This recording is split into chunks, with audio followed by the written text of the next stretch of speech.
د خوست د اطلاعاتو او کلتور امیر امرالله هلالوی د اسماعیل خیل او منځوي ولسوالۍ اړوند د ډنډوالو اوسیدونکي وطنګل څخه نامعلومو کسانو د 2 میاشتو راهیسې د 2 لکو ډالرو غوښتنه درلوده چې تېره شپه یې د دنوموړي کور ته مین ځای پر ځای کولو هڅې کولې چې د استخباراتو ریاست مجاهدینو له لورې پر وخت مخ اډب او 3 تنه په پیښه کې تورن کسان لاس په لاس نیول شوي.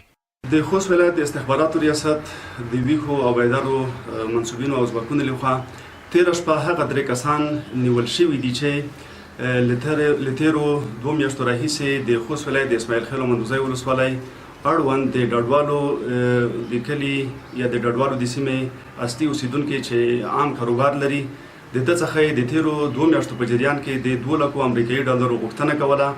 بالاخره تېره شپه په داسې حال کې د خوست ولایت د استخباراتو ریاست د ویښو او بیدارو ځواکونو لخوا ونیول شول چې غوښتل یې د یاد هېوادوال کورته دماین پرېښودلو هڅه کوله.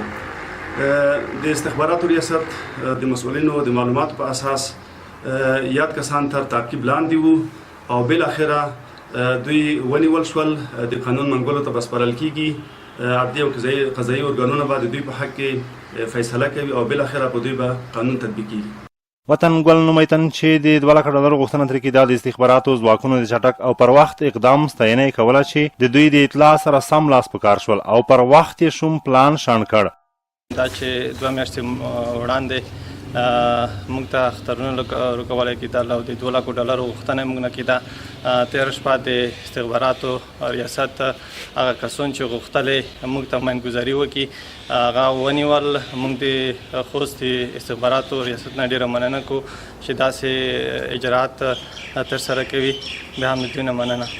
د خوست امنیتي او کشفي ارګانونو لا هم ډاډ څرګند کړ چې پر وخت باندې ناوړه کړنو مخه نیسي او نه هم چاته اجازه ورکوي چې امان نظم ګډوډ کړي او یا څوک په ناحقه یو او بل نام تهدید او وځوروي.